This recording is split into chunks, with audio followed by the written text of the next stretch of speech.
O que acontece quando Deus confirma as suas promessas? No capítulo 5 de 2 Samuel, Davi finalmente assume o trono de Israel, mas com grandes desafios pela frente. E este é realmente um capítulo que revela como confiar em Deus transforma cada vitória em glória para o nome dele. Descubra comigo mais um pouquinho lendo este capítulo e tirando algumas reflexões. Vamos juntos ler esse capítulo e depois tirar as nossas conclusões? Então, bora! Bom, então vieram Davi em Hebrom, representantes de todas as tribos de Israel, para lhe prometer fidelidade. Nós somos seus irmãos, sangue do seu sangue, disseram eles. Mesmo quando Saul era nosso rei, era o Senhor que liderava o povo de Israel nas suas batalhas. Além disso, o Senhor disse: você será o pastor e guia do povo de Israel. Então todos os líderes de Israel foram se encontrar com Davi em Hebrom. Ali ele fez uma aliança com eles perante o Senhor, e eles ungiram Davi, rei de Israel. Davi tinha 30 anos de idade quando começou a reinar, e reinou durante 40 anos. Em Hebrom reinou sobre Judá 7 anos e meio. Depois reinou 33 anos em Jerusalém, como rei sobre todo Israel de Judá. Ele terminou o reinado dele com 70 anos, imagina. O rei Davi partiu depois com as suas tropas para Jerusalém, a fim de combater os jebuseus que moravam lá. Você nunca entrará aqui, disseram os jebuseus. Até os cegos e os aleijados são incapazes de expulsar você daqui. Eles tinham certeza de que estavam em segurança ali em Jerusalém. Porém, Davi e os seus soldados os derrotaram e tomaram a fortaleza de Sião, que depois se chamou Cidade de Davi. Quando aquele recado por parte dos jebuseus chegou a Davi, ele disse aos soldados: entrem na cidade pelo canal de água e destruam aqueles cegos e aleijados, inimigos de Davi. Essa é a origem do ditado: os cegos e os aleijados não podem entrar no palácio. Então Davi fez da fortaleza de Sião a sua morada e chamou-a de Cidade de Davi. Começando por Milo, Davi foi construindo defesas até o palácio.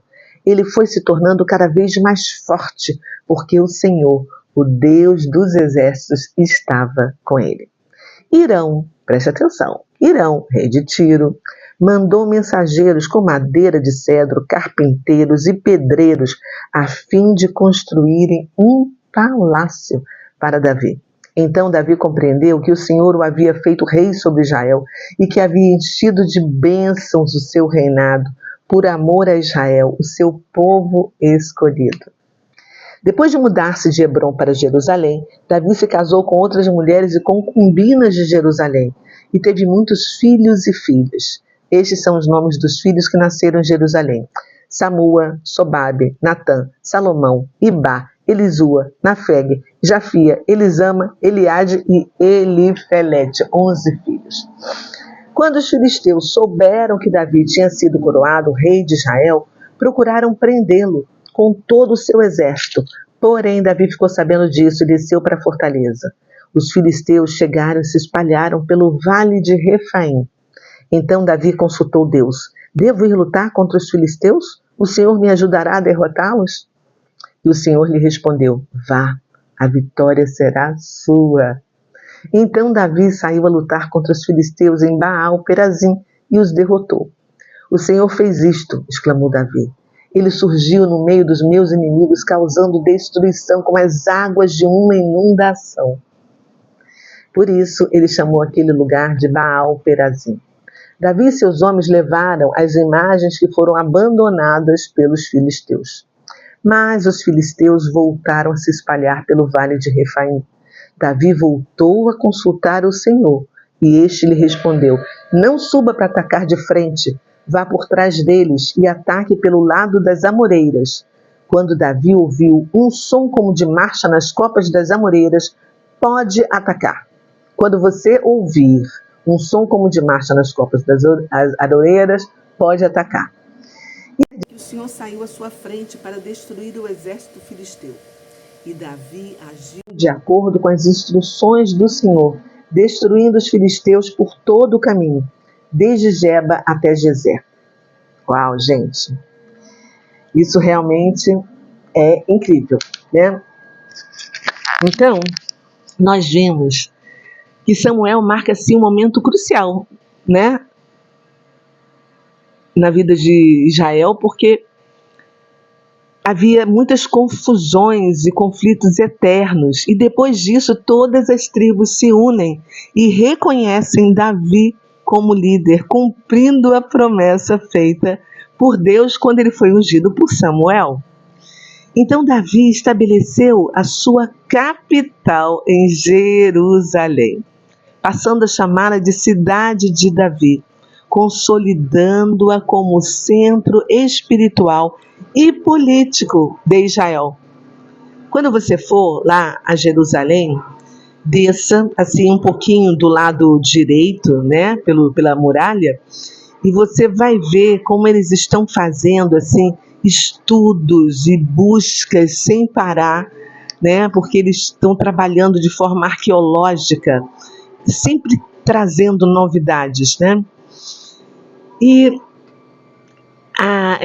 os filisteus tentaram desafiar logo no início do reino dele, mas sob a orientação de Deus, os filisteus foram derrotados por 2 vezes. Isso nos mostra a dependência que Davi tem do Senhor, né, de buscar soluções dele, não do seu próprio braço.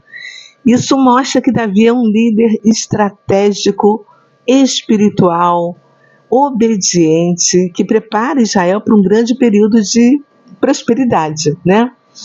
E aí a gente pensa, que lições a gente pode tirar desse capítulo para aplicar em nossa vida? Nós vimos que depois de anos de espera, né, Davi finalmente assume o trono. Então isso nos ensina a perseverar em fé, confiando que Deus cumprirá as suas promessas em sua perfeita soberania. E acontece no tempo certo, gente, que é o tempo de Deus, não no nosso tempo, não é verdade? A gente deve realmente buscar a direção de Deus antes de agir, porque Davi consulta o Senhor antes de enfrentar os filisteus, mostrando que dependência de Deus é essencial para conquistar vitórias em qualquer área da vida. Então, olha o quanto isso vem sendo batido capítulo a capítulo. Isso é para a gente focar nisso, para a gente começar um novo ano, começar 2026 de uma maneira diferente, com uma visão diferente, agindo conforme a vontade do Eterno de Israel. Outra lição que a gente pode extrair daí é que Davi não buscou dividir, mas unificar Israel sob a liderança do Senhor. Porque unir pessoas é um grande propósito.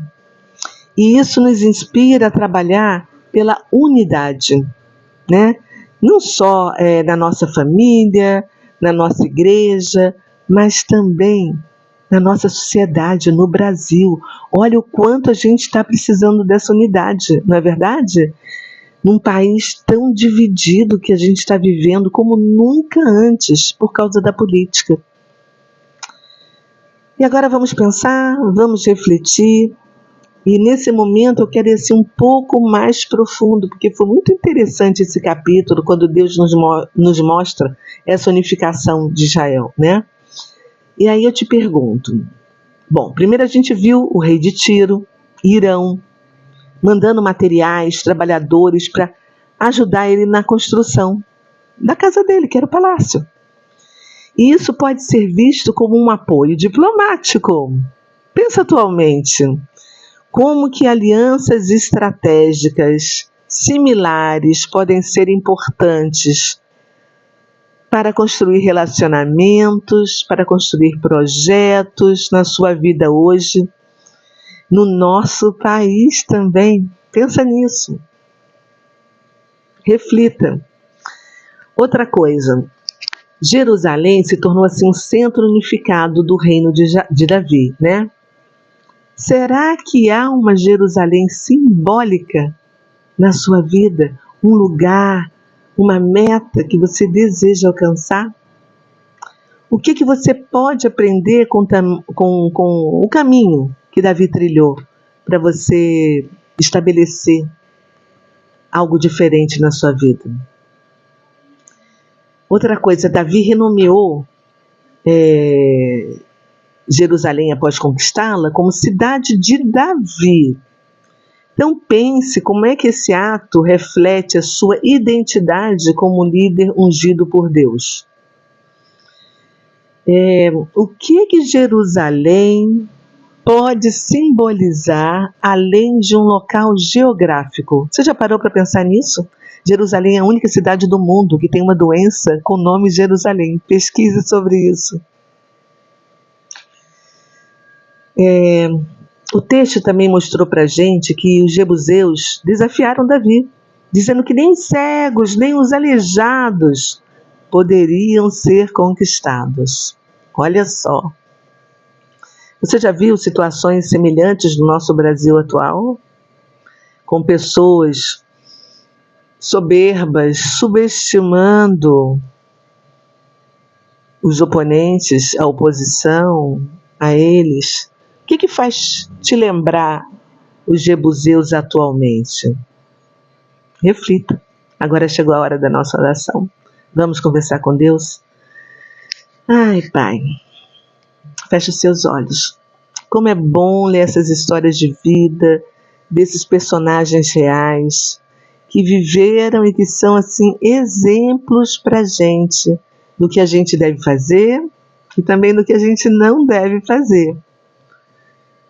Porque o Senhor não nos esconde nada, Pai. Isso é para que a gente possa tirar inúmeras lições hoje, no mundo em que nós estamos vivendo. E só não aprende, não pratica quem não quer.